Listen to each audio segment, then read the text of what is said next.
You're hearing noise. I think it's my AC. All right, we are live. Hello, Neil. Hello. Well, welcome everybody. So excited to be here with you all. This is Neil with Portal to Ascension, and welcome to the official relaunching of the Portal to Ascension show, in which, a few months ago, I went randomly, spontaneously, really, but I tried to be on Tuesdays. We're doing a little show, and I wanted to keep it going. However, it did not work out that way, but now we're resurrecting this show, and I'm extremely excited because I have come together with my amazingly great friend, best friend in the world, Joan of Angels, that you've seen on Portal to Ascension channel quite a lot, actually, like 3 to 4 times a week for the last few weeks or a couple of months at least. And now we are officially starting the show together. Not only are we going to do this show, but then she's going to have her own show starting in January on the Portal to Ascension YouTube channel. So I'm excited just to be starting this with Joan. Thank you, Joan, so much. I love you. I'm excited. All right, and just to introduce everyone, you all know Neil and all of my tribe too. Just so excited to do this show with you, Neil. I always feel such an up vibration when you and I get together. Like my excitement is beyond my body. That's what I want to say. Yes, I feel the same way. And just to let everybody know kind of about our connection, Joan and myself, we have known each other since 2011. And we became really great friends after a couple of years. And at this point, not only do we do a lot of events together, we co-host conferences like the Plant Medicine and Psychedelic Awareness Conference that we did, the Cannabis Conference.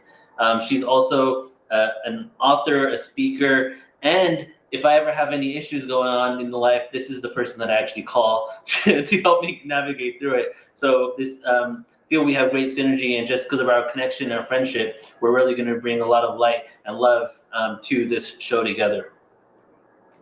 I love it, Neil. I'm very happy to be here with you. We have some exciting guests coming up over the next few weeks, actually. Mm-hmm. Yeah. Should we announce some of them? Yeah, why don't we announce some of them before we bring on this amazing guest that we already have? All right. Do you have it pulled up there? Well, I guess I know some. Well, we have Jamie Janover is one of the shows that we're doing. Mm-hmm. He's going to be next week. And then I think don't we have a show with Omar, you and I, that should be pretty exciting?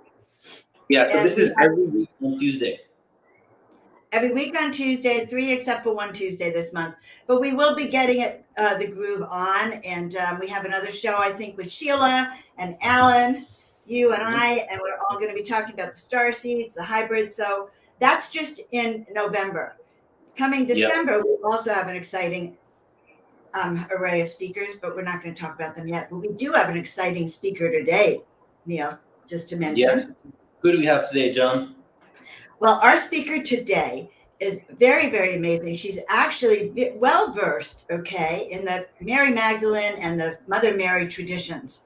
Quite unbelievable. She is a scholar and an author. She has unveiled a worldwide lineage of women engaged in the sacred practice of miraculous conception. We can learn about the mystery tradition that surrounds it. We can get to know Mary as the empowered priestess through her work.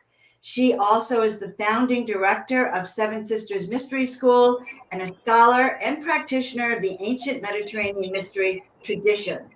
And by the way, she's the world's foremost authority on virgin birth. She's the author of several fantastic books, The Mystery Tradition of Miraculous Conception, Mary and the Lineage of Virgin Birth, as well as The Cult of Divine Birth in Ancient Greece, and Virgin Mother Goddess of Antiquity.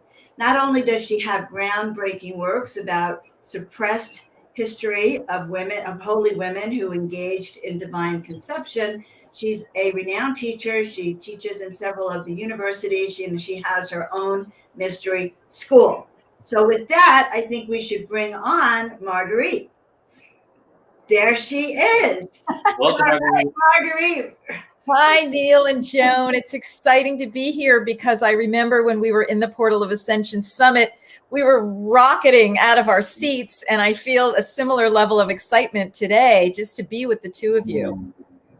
I feel it too. Definitely, 100%. The energy from just the conversation with you not only connected so many dots for me, but it just brought up so many more questions, you know? So I wanted to, the first person that we thought of actually when we decided to do the show was you, just because we had, both of us had a lot of synergy with the conversation we had, and we decided, well, let's go deeper into it. One, because this is a topic that has so many layers, but then also we have an upcoming event where we're going to go even deeper into the subject in general, right? So I'm really excited to have you here, Marguerite. Thank you. Yeah. Oh, thank you. It's so great to be here. Let's co-create. It really is. So I have a question for you to start us off, okay? And it's a simple question. It's like, how did you fall in love with this work that you're doing? How, like, what prompted you? Where did this all begin for you? Yeah, it's so funny. This question has come up. This is the third time in like 24 hours that I've had somebody ask me this question.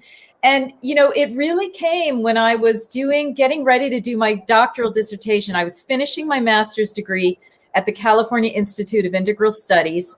And I was writing a thesis on Demeter and Persephone in Sicily, the mother-daughter goddesses. And this particular Sicilian writer that I was consulting in her book called Mothers, the translation is Mothers, she said, this mystery of Demeter and Persephone is a mystery of parthenogenesis. This is a mother-daughter mystery where there was no male involved in the birthing of Persephone from Demeter. Zeus was never involved in these original stories.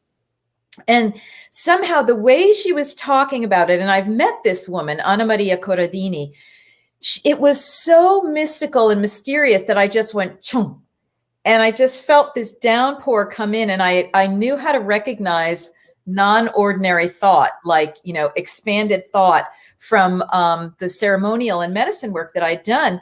And the thought was this: oh my God, women were actually doing this divine birth thing. This is real. Right around the same time, and I don't know if it was a little before or a little after, I'm not remembering the sequence, I was reading Drunvalo Melchizedek's books, The Ancient Secret of the Flower of Life, in which he says that his guide Thoth, you know, the ancient god Thoth, who is actually connected with divine birth, that's a whole other story, but that Thoth told him that divine birth was a real thing, that Mother Mary engaged in it, and he said a few other choice things, but Drunvalo's kind of editorial comment was, well, I don't really know what to make of this, but he just said to put this out there. So I put the two things together, and this was in the back of my mind as a thesis, okay? And I went on to try to write my doctoral dissertation at CIIS. This was going to be my doctoral dissertation, the following. I was going to catalog every single mention of priestesses in ancient Greece, from their historical documents, their mythological stories, and their legendary stories. That was going to be a big, huge project. Well, as I was looking at all of these items about ancient priestesses, what did I find out? This nymph gave divine birth. That one had sex with this god and gave divine birth. These priestesses all over here. And I realized I am uncovering an entire practice of women in ancient Greece who were dedicated to divine birth. What do we find out? The mothers of Theseus, Perseus, and Alexander gave birth to them in this way. Not only that, but these historical figures, Plato and Pythagoras, have legends that their oracle mothers conceived them divinely. Olympias, the mother of Alexander the Great, gave birth to Alexander the Great, you know, in this way. And so I started uncovering this whole program of divine birth. And then I realized, wow, this is not only ancient Greece. It's not only the ancient Mediterranean world. It's not only the Levant coast with Mother Mary, but it's all over the world. And I started doing all of this research and found out there were many stories of divine birth all over the world. And then I started learning how to read the codes where it had been hidden and all that type of thing. And so I was able to uncover this whole suppressed priestesshood that had gone under the veil of, oh, this is myth. Oh, this is just something you have to believe in by faith regarding Mother Mary and so forth. And, you know, obviously I became obsessed with it. And obviously when you are gripped by something like this in a lifetime, you know that you've had past lives with it. So I would start having, past life recollections, medicine ceremony downpours where I remembered that I was the reincarnate of this one and that one. And this is what happened. And at the time I had a really good partner, a male love partner, who was able to hold me and keep me sane and grounded and feel like I wasn't a lunatic. And he would aid and abet me so that, and give, help me with other ideas. This was Robert Owings, who has his own book, The Call of the Forbidden Way. And it really, really helped me to be able to bring this through, because sometimes, Neil and Joan, as I was doing this research, I knew that it was so intense and so heavy that I would have to lie down on the rug in my office and just go, oh my God, like so much was passing through me. And I would get all these downpours and these indicators that you're doing a major piece of massive work on the planet. Women and men are going to be coming to you with their stories, with their memories. This is going to be far out into the future. You're going to be holding this for quite some time. And I was like, okay, bring it on. But as I was writing the dissertation, I was just going by faith that people were going to be touched by this material. And it has taken a good 10 years plus, for this to start really, really rolling out. Mm-hmm. Okay. I used to think that this was this whole concept could have been metaphoric, right? Until I came across your work, and now I'm leaning towards complete opposite side of where I've been for a while. But you speak about training that they received, and specifically in your book you talk about that that Mother Mary received a training. Can you talk about that a bit? What kind of training that is? Yes, this is so intense. And I mean, I had gotten little pieces of this when I was looking at the Greek material, but it wasn't until I looked at the infancy, the suppressed gospel called the Infancy Gospel of James, that is the basis of this book. Okay. This is the basis of this book, is my analysis of that infancy gospel, that I was able to really tease out what the techniques were to the best of my ability. So, for example, in no particular order, we know that these women were working with sound vibration. They were working with the light interface. They were working with interdimensional beings, aka the angel Gabriels of the world and others. They were working with special diets and food that would get them basically to breatharian status and so purified that they didn't have anything further to purify. And they were working with what we find out with Mother Mary is this technique called weaving and spinning.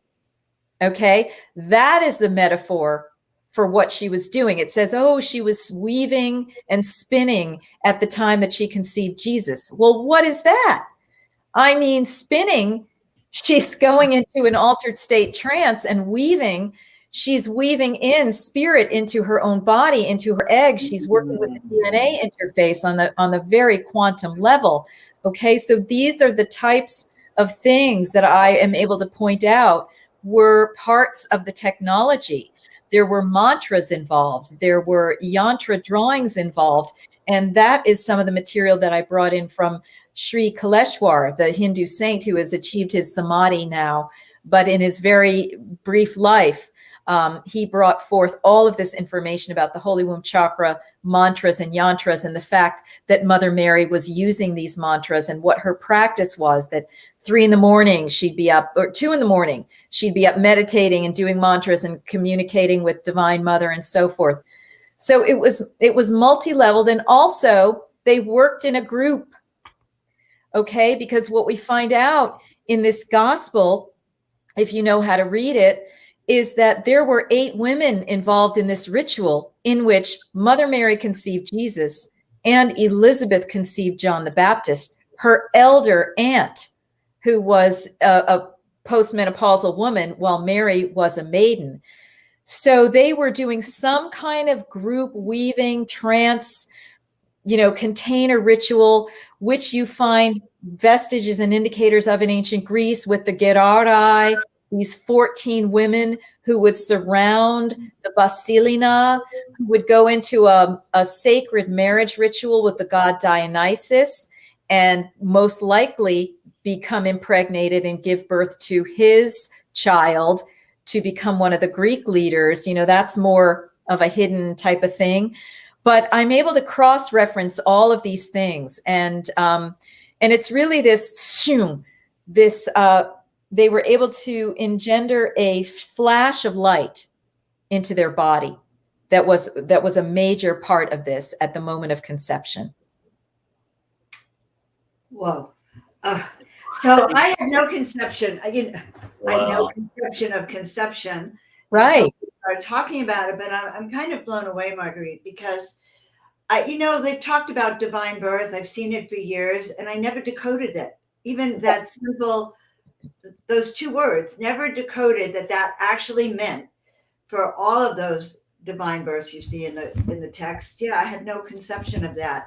Yeah. And Joan, this goes to, like I said, Elizabeth, the mother of John the Baptist.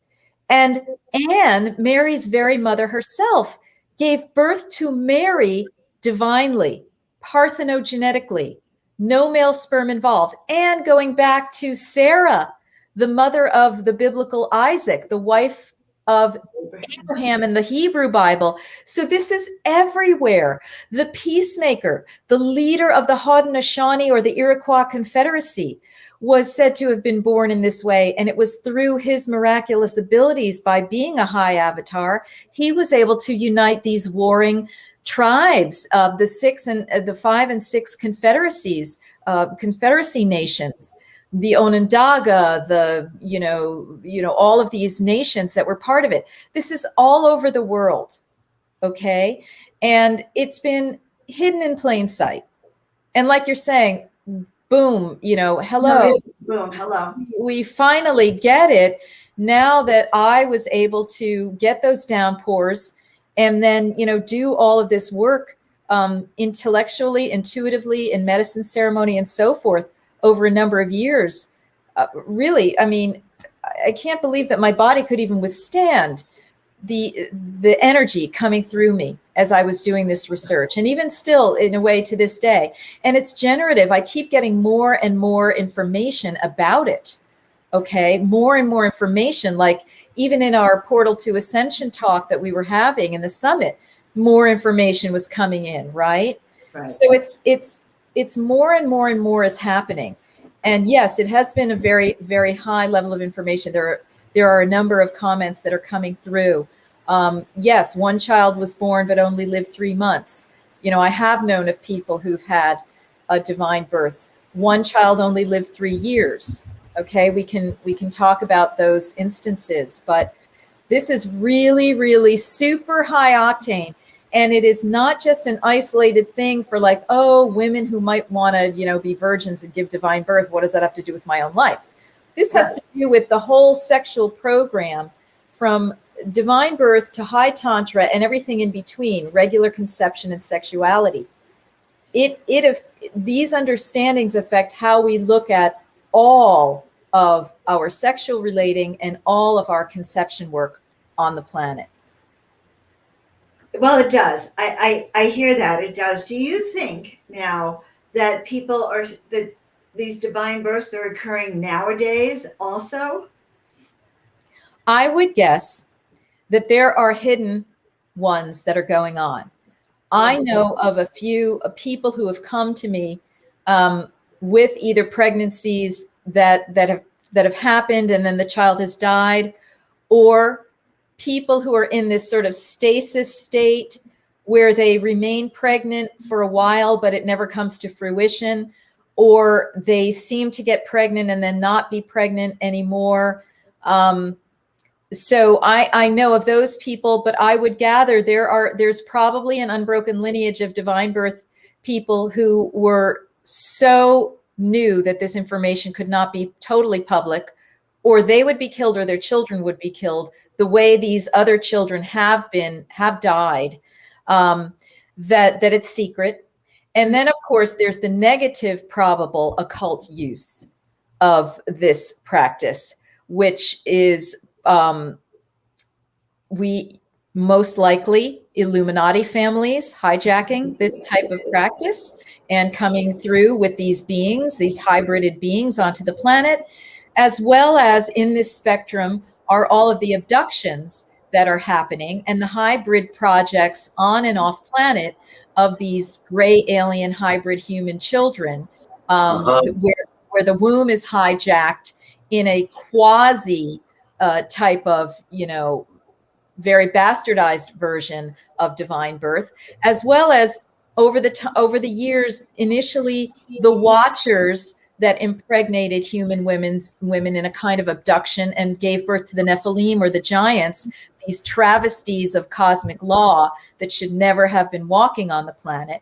So this is all part of it. This is how related this is to all of these various aspects and why it is time to start opening up this topic again. Wow. We have a question from YouTube saying, why do it? What's the purpose of this in the first place? Right. That's the key question. The purpose of conceiving a child in various specialized ways that go all the way from parthenogenesis, meaning it's the woman without any male influence at all the way to high tantra, where it's the woman, the high priest, high priestess, giving birth to a divine being, and everything in between, sex with gods and so forth. The purpose was to bring forth a specialized being, a being that was a higher vibration than the average human child. Okay. Yeah. In order for this person to provide benefaction onto the planet, gifts, an upgrade, a purification, healings, mentoring in terms of people being able to model themselves after this person. So, Jesus was the highest example. Jesus and Mary were the highest example of this. They were both living avatars. They both had physical incarnations according to the timeline that I am, working with. And they were teachers, healers, models for ascension, etc. That's incredible. Go ahead, John. Well, it is incredible saying what Neil says, but so, let's talk a little bit about Mother Mary and Jesus and the whole thing about them having children then and having their own lineage now. So I would imagine then that they divine birth then. I hadn't even thought about this, but they would have given those 3 kids that I understand they had were born divine through this method. Right. So now who are you referencing in particular right now so I can get in with what you're saying? Well, just that I was told through some other sources of mine that Jesus and Mary had 3 children. There were 2 boys and 1 girl, I think. Right. And are you talking about Mary Magdalene at this point? Actually, I'm talking about Mary Magdalene. Yes. Mary split. Well, here's the thing. That Mary name was a title. It was originally Mariam in the Hebrew, which according to my research comes from the Egyptian Mary, which meant divine love, beloved of. It was a priestess title, okay, that was connected with Isis and divine love. So the name Mary, that's why it was so common, Mariam, which we transliterate as Mary now, meant divine love or beloved one, or one who bestowed love, or one who was divinely loved, etc. And so Mother Mary and Mary Magdalene and several of the other Marys in the holy, grouping there, the whole boatload of them were named, including Mary's sister. Okay. And her mother had another child after Mary with a man, and her name was Padagita, but Anne also named her Mary.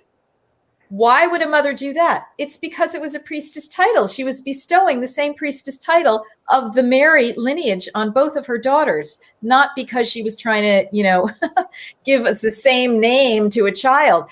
So Mary Magdalene and Jesus, yes, there are these questions about did they have a love relationship? Were they married? Did they have children? It seems to me, yes. I mean, there are legends in France and elsewhere that is the case. Then we have the channeling of Claire Hartsong in her books, Anna, Grandmother of Jesus, and Anna, Voice of the Magdalens, who says very much so. they had a number of children. Not only that, but hold on to your hats, everybody. Jesus was polyamorous. He Hold on to my hat. he had several wives and a number of different families.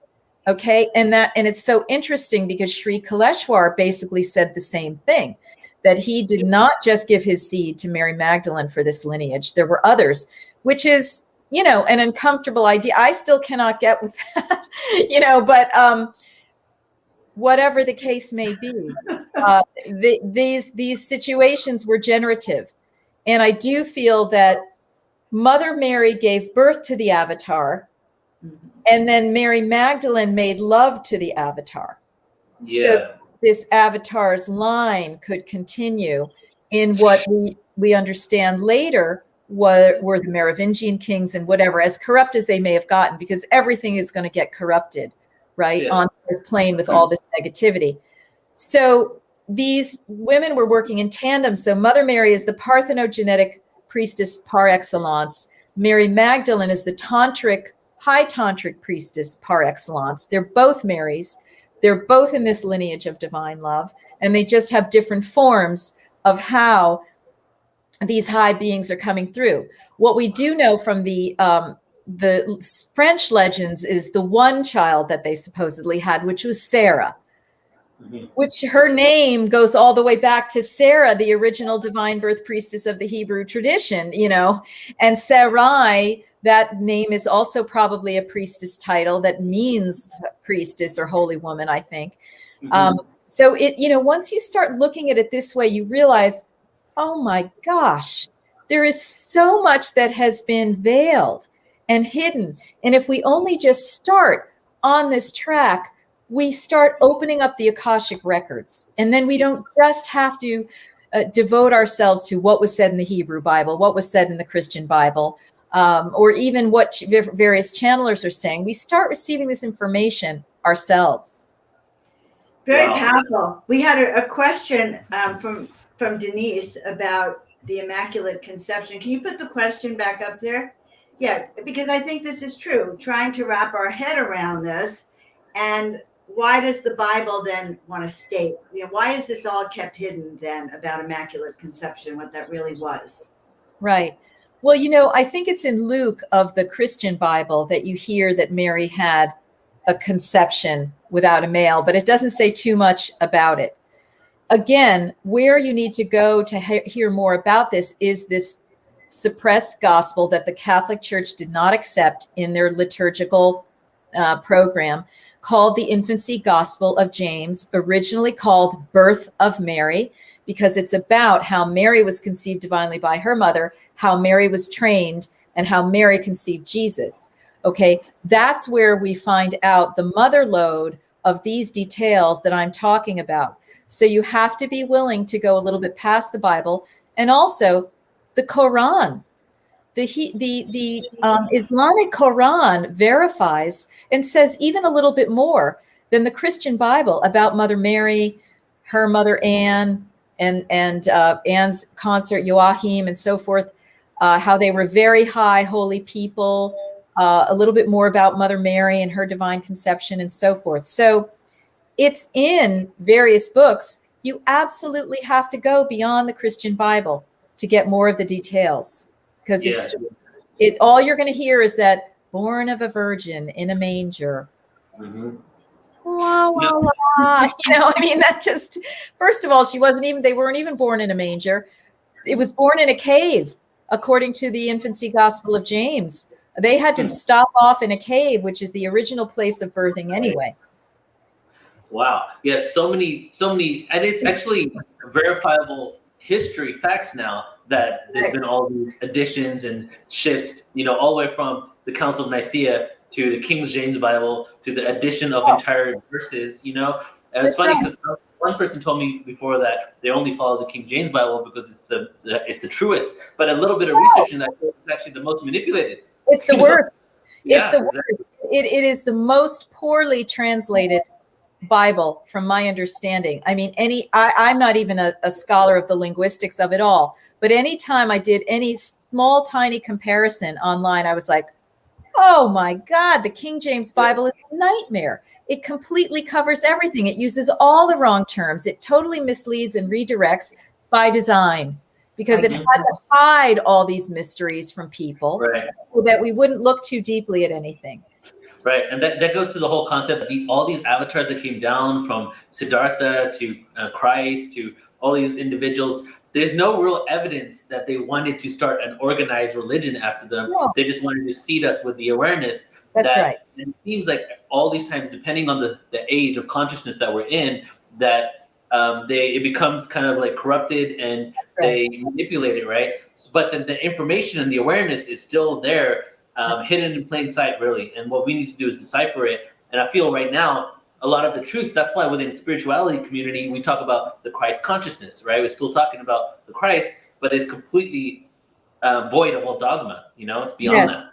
Absolutely. And I would add here, Neil, the Marian consciousness. So that is the female counterpart of the Christ consciousness. It's the Marian Sophianic consciousness. This is all together, right? And why do these things become corrupted? Because we have negative beings that are trying to control this planet. We're in duality, number one, and then we're in severe duality on this planet with all of these negative ones that will always take things and twist them. They will always take the light and turn it into the dark. So there's this constant warfare of the light and the dark going on to try to keep things pure, but then it gets turned into a religion, and then it gets turned into a reptilian religion. How did that happen? Oh my God. Wow. And then people are following it thinking that's the real thing when it isn't. It's about the ascension consciousness, the Christ, the Marianic, Sophianic consciousness that we want to return to. Well, I can imagine that this would be quite a shock to the male patriarchal society right now if you mentioned to them, well, many women have had these divine births that have been without the male participation. So I can imagine that this won't sit well with that. They've been doing all they can to suck off of the reality, hijack it, and then hide it. Okay, so they need to depend on the divine conception for the basis of a religion that went awry, but they can't let anyone know too much truth about it or look at it too carefully because it would open people's consciousness up. So can you imagine this trick that's been done for 2,000 years, keeping this under wraps? Well, yes, it's all part of their plan. I think that we shouldn't know our history. And also, this is very powerful information to know what women are capable of. That's right. And also, let me add, it has nothing to do with doing away with men. And it has nothing to do with doing away with natural sexual union. This is a technology. And High Tantra is a technology. And there's everything in between, beautiful lovemaking, beautiful divine or conscious conception, and so forth and so on. So this is just a high level technology in which the woman is united as the goddess herself.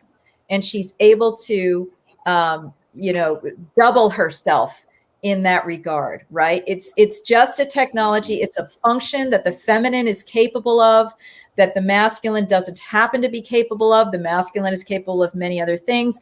And when the two come together, it's a whole other thing on top of it all. But, this is not a man-hating agenda by any means. And I was shown at the beginning, when I was more in an angry feminist phase, in my medicine work, they said, you have to make a decision. Do you want to bring this in to create union or division? And I said, union.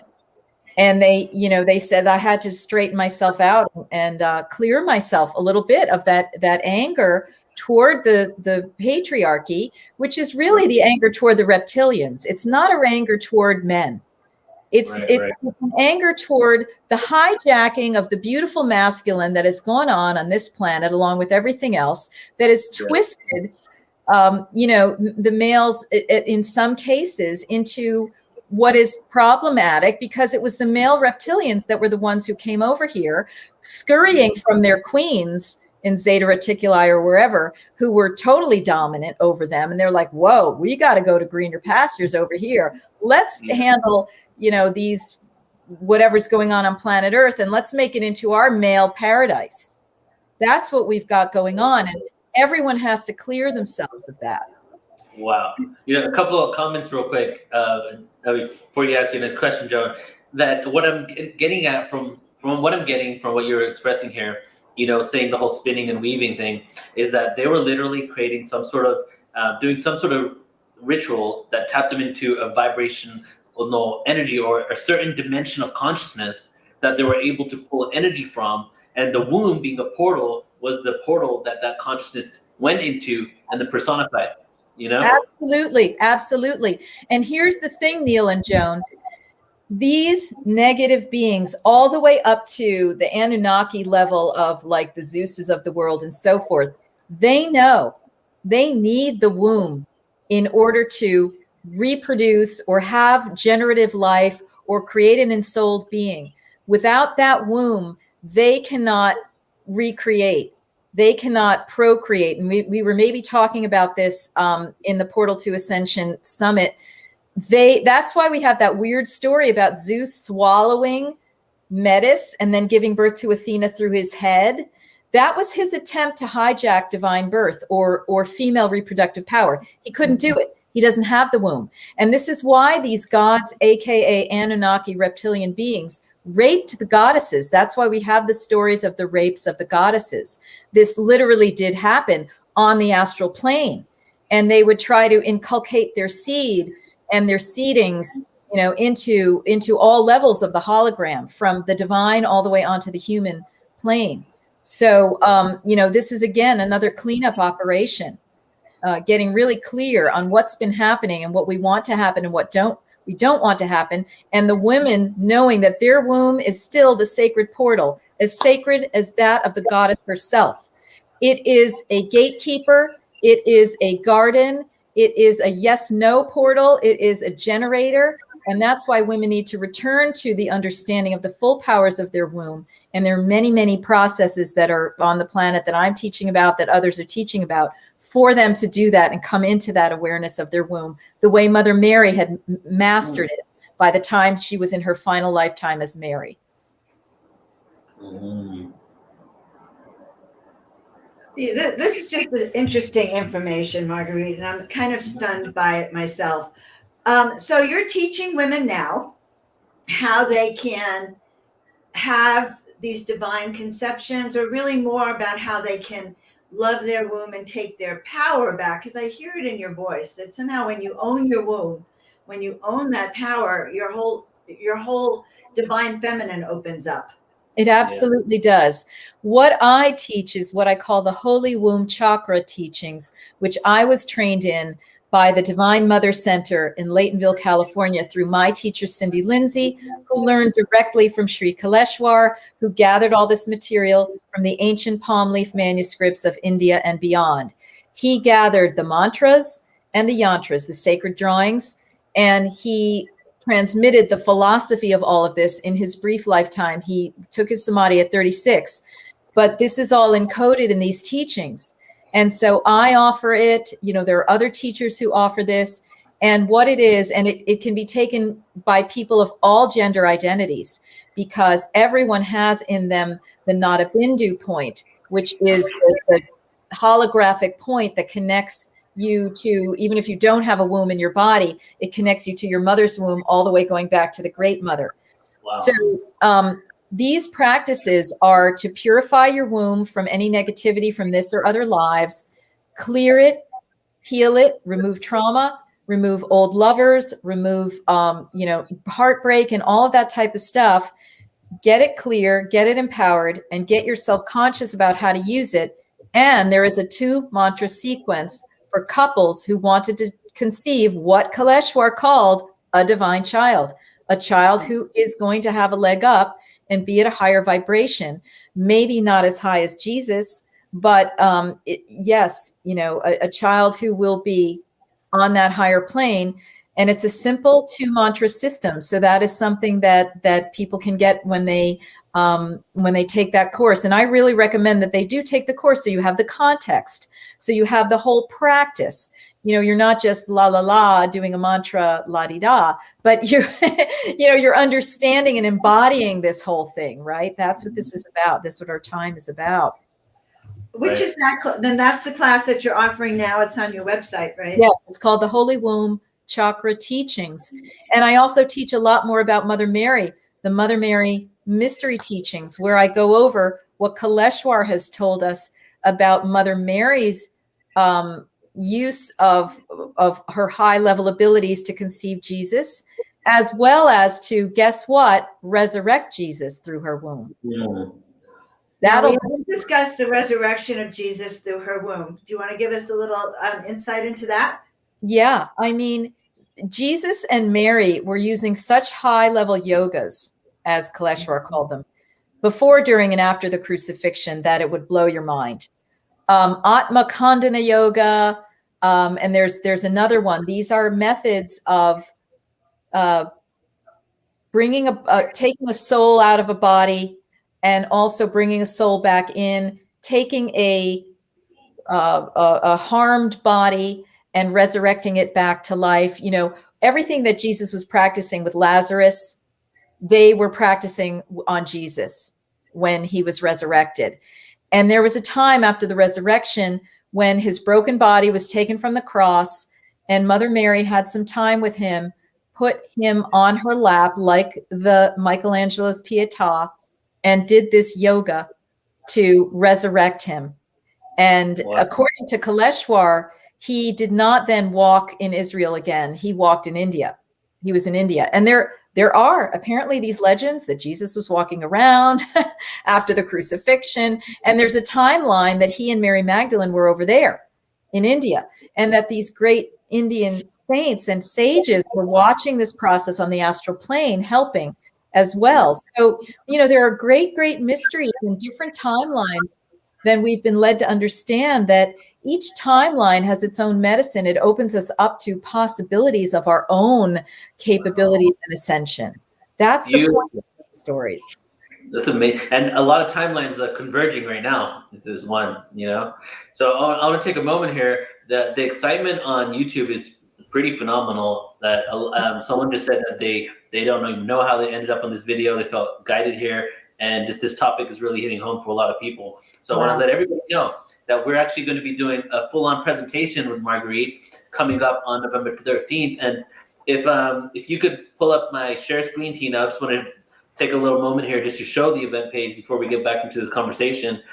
If you guys are interested in going into more detail on this and really understanding and diving into it and watching it back, having unlimited replay access, please do sign up for the upcoming webinar with Margueritte. It's going to be on November 13th for 2 hours. And again, you have unlimited replay access. And Margueritte, do you want to maybe share a couple of insights that we haven't spoke about right now that you're going to be sharing at the event? Yes. I'm going to be looking more deeply into the origins of this gospel that I'm referring to, so that people can really understand where this information is coming from, even within the Christian tradition. Okay. I'm going to be talking more about the details of Mother Mary and how she was trained. I'm going to be talking more about the details of her mother Anne and how she conceived Mary. There's this beautiful, amazing story with a lot of medicine in there about how Anne was an oracle herself. And we're going to be, looking at more into the future. What does this mean for us? What does this mean for women?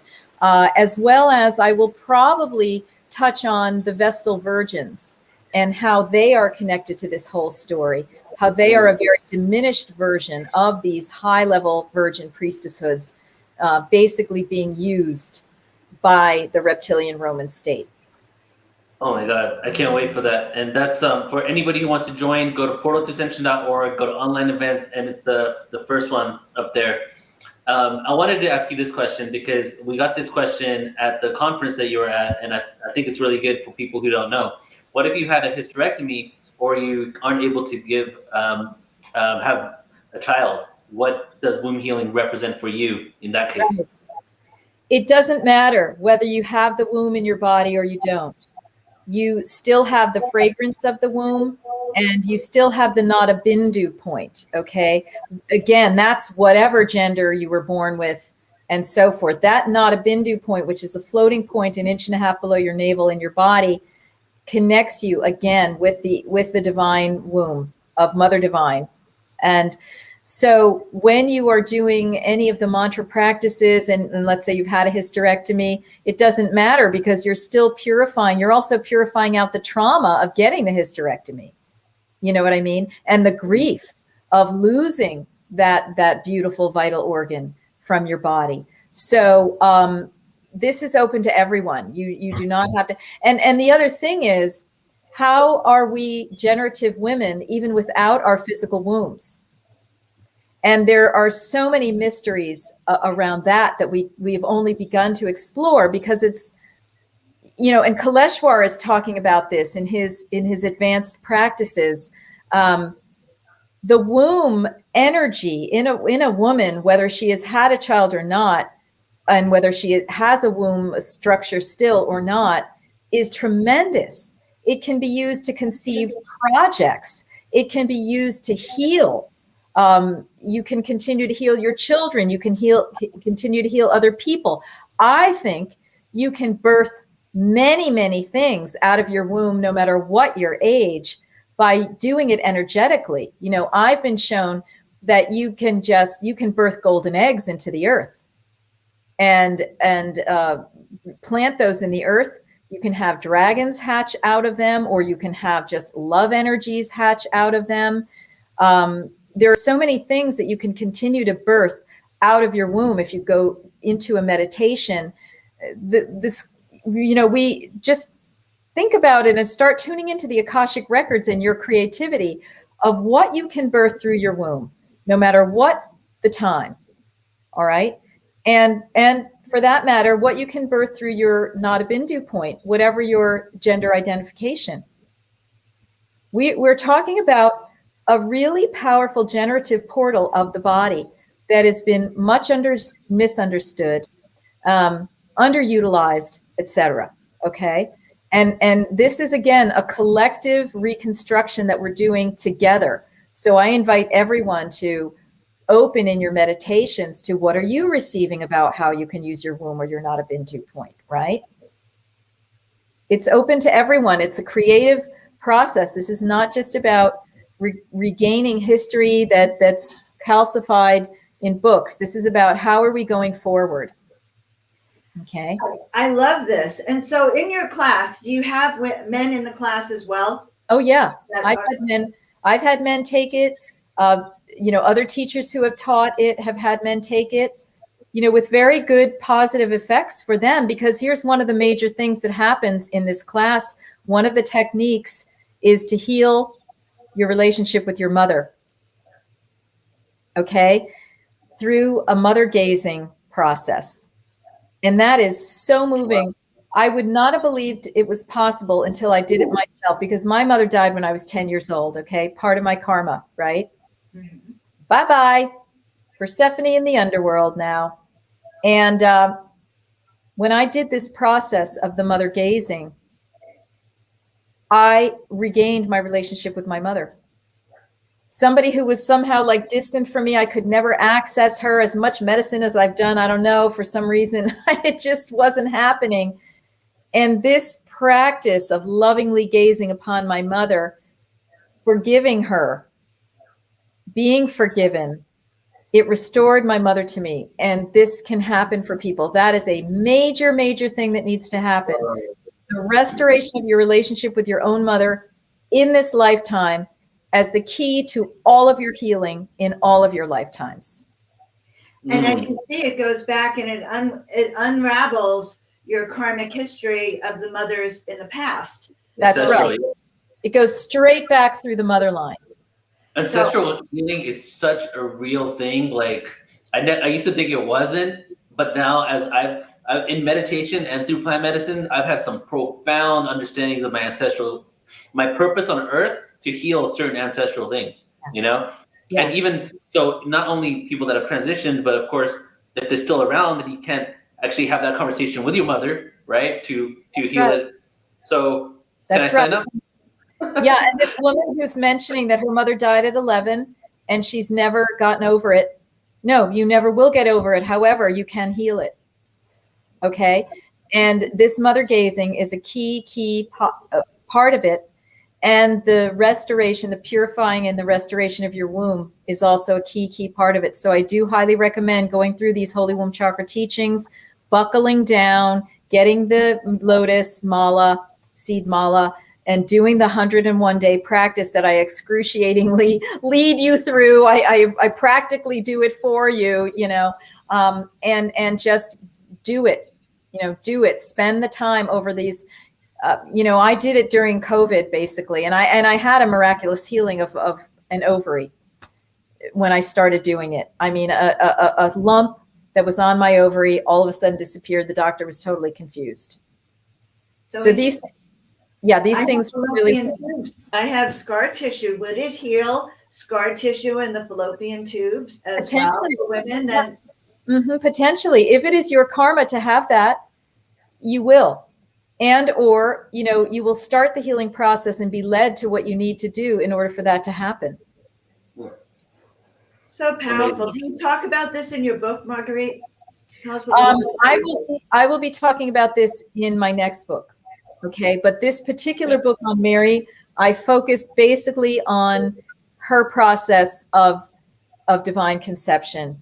And you know, I felt like that was enough because I thought I was going to have all of that in one book. And I'm like, this book is getting too long. People are not going to be able to stick with it.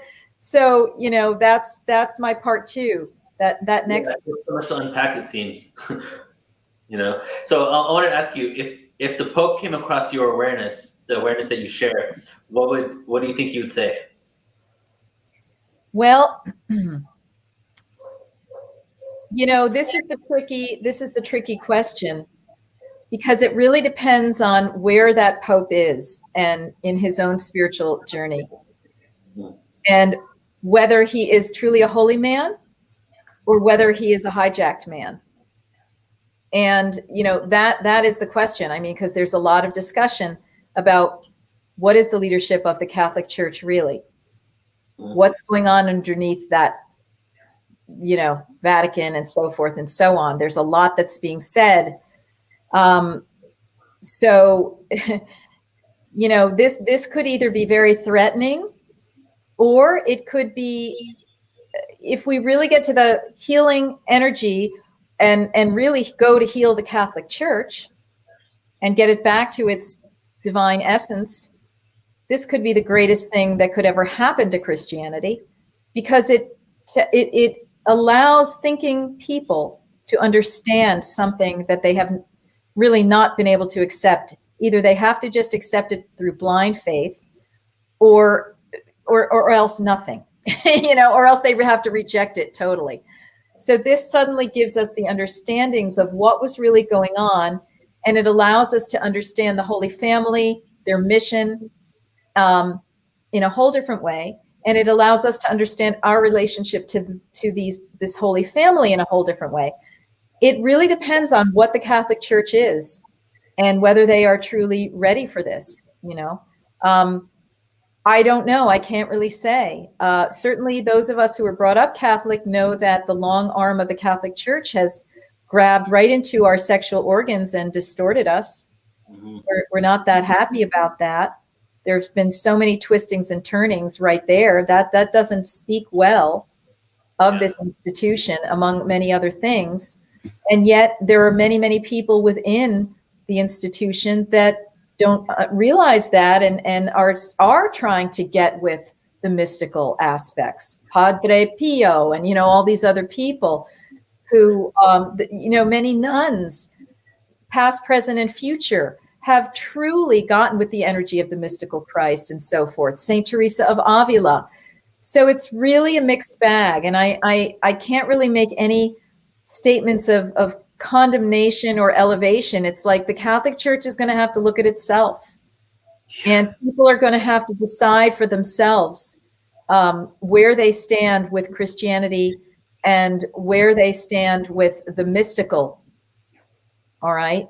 That's really what this is all about, like getting rid of all of these programmed teachings that are controlling people and getting with the essence of Jesus and Mary and Magdalene and John the Baptist and Elizabeth and Zechariah and Joachim and Joseph and beyond and beyond and beyond, to say, what is it that I need? What medicine do they have in their unadulterated form that I need for my life? And how is this bringing me to the next stage of my evolution, my fifth dimensional evolution? And how is this bringing our planet into the new earth? I like that you said it's each, it's really up to each of us, I think, to look for the mystical in our spirituality, to go beyond those confines of our religious dogma. So right.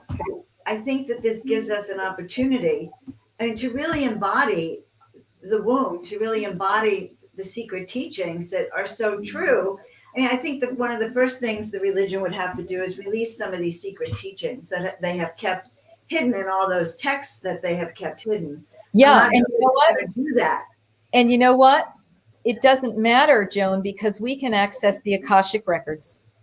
Direct, yes. Direct. We don't have to depend on any hidden libraries and so forth, and what texts were burned and so on and so forth in an attempt to repress all of this. We can just get it directly by going into our meditation, by tuning into nature, by tuning into our intuition, by working with these beings on the other realm, the Christ consciousness, the Marian consciousness, the Magdalene consciousness, and so forth, and just receiving the teachings and going for it. I love it. So I have just one brief question. Do you think that there is an unbroken lineage here on the planet from Jesus and Mary Magdalene? Oh, most likely there is. Most likely there is. I feel like it. I feel like they're going to be revealed, or they're holding a very special energy at this moment. Well, and here's the other thing, and I don't know if we had said this in the previous the summit interview or not, but we are all the Jesus. We are all the Mary. We are all the Magdalene. The second coming is the rebirth of the Christ Sophianic Marian consciousness within ourselves and within our bodies. So we are not waiting for the revelation of family lineages. We are not waiting for secret teachings to be revealed. We are not waiting for, the advent of some being from on high. We are not even waiting for another divine birth avatar. We are actually having to do this ourselves now. Mm-hmm. That's it. We are growing as human beings to the next level. Yes, that's where it's going to come from, and that's where it's going. Yeah. Your class on Portal to Ascension next weekend is perfect timing, or next weekend. Perfect. Right, 2 weekends from now, yeah. On the 13th, right? Yeah. So guys, don't forget to sign up. I'm going to share the page one more time, and hopefully it comes up this time. Okay. Oh, yeah, go ahead, Joan. Okay. Let me share it right here. Add to stream. There, can you see it? I can't see it. It looks like an endless fractal going into itself. But there we go. There it is, guys. There is Marguerite. You will love her event, and male or female. I think this is really the breaking free of so much mystery and hidden secrets, that the truth is finally being revealed, and it's personal power. Yeah. You're saying that this is personally empowering us to take charge of our femininity, our center power, our creativity, and more. That's right. It's all there. It's all there for us. That's what this time is all about. Especially because, we've heard about the divine feminine, right, in the communities. A lot of times, talk about the return of the divine feminine. And then I realized that, it's also the return of the divine masculine, because the masculine's been wounded, and we've lived within a wounded feminine as well, right? So that's right. Both have been wounded. So what you're really teaching through the understanding of this awareness is how we can bring back harmony between the two. That's right. Yeah, release the trauma and go back to Eden. Mm-hmm. Because this place was a beautiful Eden where things were in harmony. And that's what we're moving into yet again on another rung of the spiral. Well, I love the practice that you're doing, Marguerite. I love that you are teaching women and their partners how to divinely conceive. And I suppose women without partners, but to divinely conceive and I wish I had met you years ago before I had gotten pregnant, by the way. Oh, bless you. Well, you know what? Honestly, I am seriously just the messenger, especially of those Holy Womb Chakra teachings. Happy to be so. I do not take any credit for that. But definitely the divine birth piece of it was something that, whoa, for sure came through my soul. So yeah, we're just so appreciative. Our audience is just so excited about the event. And I hope many of you guys sign up to take it. I think this is information you're not going to get anywhere. You're certainly not going to get it in the Catholic Church, okay? No. Let's face it. You're not going to get it from those texts. You're going to get it right here from our dear friend Marguerite, her Seven Sisters Mystery School, which, by the way, looks fantastic. Oh, I thank spent you. time looking at it, and who knows, you may see me there too. Guys, this work with Marguerite is really, I think it's really new. It's something that, and it resonates with my soul also. I actually can envision it, and sad that I haven't practiced it yet this lifetime. That's okay. You can practice a lot in your remaining time because the postmenopausal age is an extremely powerful one. And Kaleshwar said that there's much to be accomplished. And also there's your other lives to look forward to, because whatever you learn up until the day you cross out of your body, you take with you into the next life. So nothing is ever wasted. It's one continuous learning. Wonderful. Well, I don't know. I feel really kind of complete and honored, Marguerite. Feels like it. It feels like we've gotten to that beautiful place of pause. I want to thank you both. It's so exciting. And I love that we're hearing from people and seeing their comments, and there's some excitement. And yeah, this is so gratifying for me, because whenever I get in these environments again, I feel so excited, re-energized in this work, and it keeps it alive for all of us. Wow. 1,000%. I feel the same way. So much, Marguerite. We will be talking to you later. Thank you. People can go to sevensistersmysteryschool.com and they can find all of that information. The seven's written out, SEVEN. You'll probably have it under the video. So we will have it. We have it here. Pick up your guys. We'll see you on Portal to Ascension. All right. Yeah. Okay, Neil, and stay tuned for other presentations from Marguerite, because when I connected with her and her assistant, they gave me a list of all the topics that she covers. And I was like, yes. And that doesn't happen that often. And like I said before in the conference, that a lot of times it's like a 6 to 9 month process to get new speakers on Portal to Ascension. But I literally made room to have her in there, because I was like, these are all topics I'm very interested in. And I feel it's so relevant, just like we've been talking about for right now, just to have this awareness, right? And very empowering, okay? Extremely empowering, especially nowadays.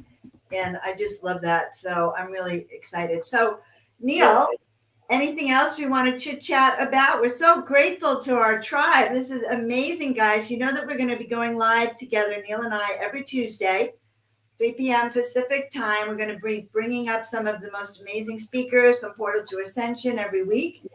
And I think you're going to get like a personal deep dive into their philosophy and who they are. Yeah. I gotta tell everybody right now, there's a lot of amazing excitement in store. We've been doing all these things on our YouTube, and all of it has been spontaneous until now. Now we're gonna still have be spontaneous and be flexible with things, but we got this amazing structure, and with great speakers that are coming up, introducing you to new people, some very dynamic topics. Joan and I are going to be diving deep into a lot of them together, and then Joan's going to be, taking it over and running the show, and I'll be coming on as a guest.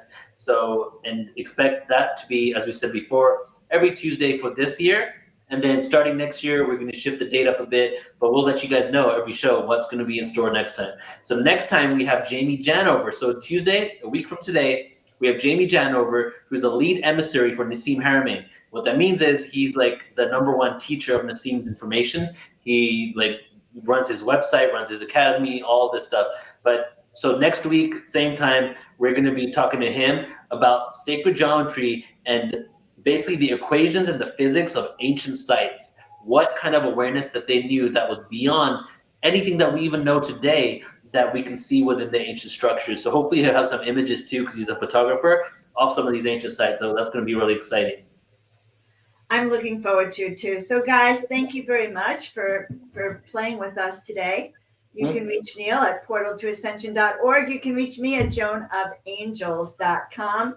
And as always, be sure to like, subscribe, and share out these YouTube videos to your tribe so they too can learn how to, these ancient secret mysteries that are so valuable today. I do believe. Love you, Joan. All right. I love you, Neil. We'll see you next time. All right. Bye, everybody. Bye for now, everyone.